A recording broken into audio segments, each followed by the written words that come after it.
దళిత క్రైస్తవుల రిజర్వేషన్లు కుల వ్యవస్థ రద్దు చేయాలని మాదిగ రిజర్వేషన్ పోరాట సమితి అధినేత పద్మశ్రీ మందకృష్ణ మాదిగ కూటమి ప్రభుత్వాన్ని డిమాండ్ చేశారు. ఈ సందర్భంగా బ్రాడీపేట హోటల్ సింధూరిలో ఏర్పాటు చేసిన మీడియా సమావేశంలో ఆయన మాట్లాడారు. ఆర్టికల్ 25ను మేము వ్యతిరేకిస్తున్నామని చెప్పారు. కుల వ్యవస్థకు ముఖ్య కారకులు బ్రాహ్మణులే అని మండిపడ్డారు. ఈ దేశం హిందూ దేశంగా సనాతన ధర్మం కొనసాగాలంటే ఆర్టికల్ 14, 15ని రద్దు చేస్తే మీరు అనుకున్న హిందూ ధర్మం పాటించవచ్చునని అన్నారు. ఆర్డర్ ని కాపాడుకోవాలంటే చట్టాలను ఉపసంహరించుకోండి, లేదా చట్టాలను కాపాడుకోవాలంటే ఆర్డర్ ని ఉపసంహరించుకోండి అని ఈ సందర్భంగా డిమాండ్ చేశారు. ఇప్పుడు దళితులు అంటారు వాళ్ళు, అంతే కదా. అంటే అగ్రకుల హోదా ఎవరు పెట్టుకున్నారు? వాళ్ళే పెట్టుకున్నారు. నాకు తెలిసి కుల వ్యవస్థ ఈ దేశంలో వేలునుకోవడానికి, కుల వ్యవస్థ ఈరోజు విజృంభించడానికి, ఈ దేశంలో అసమానతలు పెరగడానికి, భారతీయుల మధ్యలో అనైక్యత లేకుండా చేయడానికి కుల వ్యవస్థ కారణం. భారతీయుల మధ్యలో అనైక్యతలు ఉండడానికి కుల వ్యవస్థ కారణం. దీనికి బ్రాహ్మణులే కారణం. దీనికి బ్రాహ్మణ వ్యవస్థ కారణం, బ్రాహ్మణులే కారణం. 10-20% నా మాట వర్తించదు. అందులో కుల నిర్మూలన జరగాలని మేధావులు, ప్రజాస్వామికవాదులు ఉన్నారు, గొప్ప గొప్ప వాళ్ళు ఉన్నారు.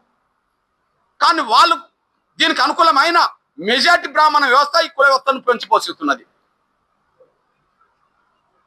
వాళ్ళు ఎప్పుడు బాధితులు గారు, అందరి దగ్గర వాళ్ళే ఉంటారు. ఈ దేశానికి ముస్లిం రాజులు వచ్చిన రాజుల పరిపాలనలో కేంద్ర బిందుగా వాళ్ళ దగ్గర అధికారాలు చెలాయించింది బ్రాహ్మణులే. ఈ దేశానికి క్రైస్తవ మతం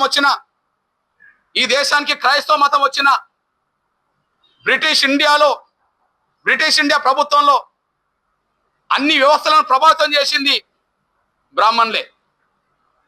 హిందూ రాజులు పరిపాలించిన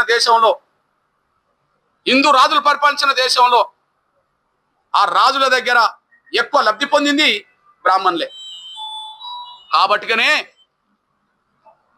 చివరి నిమిషంలో కొంతమంది రాజులు ఆలోచించిండ్రు, బ్రిటిష్ ప్రభుత్వం కూడా ఆలోచించింది.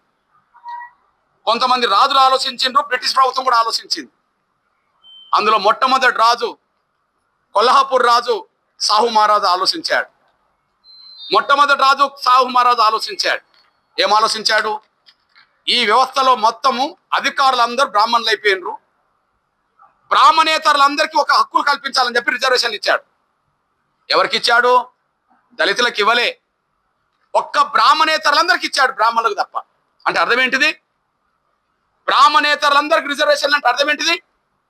బ్రాహ్మణులే మొత్తం వ్యవస్థలో ఎక్కువ పాతుకుపోయినరు, అధికారులందరూ వాళ్ళే ఉన్నారు, వ్యవస్థను వాళ్ళే నడుతుండ్రు. ఇందులో బ్రాహ్మణేతర వర్గాలు లేకుండా పోయినాయి. కాబట్టి వాళ్ళందరి కోసం రిజర్వేషన్లు అని చెప్పి మొట్టమొదటి రిజర్వేషన్ తీసుకొచ్చింది. బ్రాహ్మణేతర వర్గాలకంటూ రిజర్వేషన్ తీసుకొచ్చాడు. కాబట్టి సాహు మహారాజు కాలం నాటికి వ్యవస్థను శాసిస్తున్నది ఎవరు అంటే బ్రాహ్మణులే. అన్ని రంగాల్లో వ్యవస్థ నడుపుతున్నది బ్రాహ్మణులే. కాబట్టి బ్రాహ్మణేతర వర్గాలకు రిజర్వేషన్లు వచ్చినాయి. నంబర్ 1. నంబర్ 2, మైసూరుకు సంబంధించిన రాజు కృష్ణరాజు వడయార్, ఆయన కూడా 1918లో బ్రాహ్మణేతర వర్గాలందరికీ రిజర్వేషన్ తీసుకొచ్చాడు.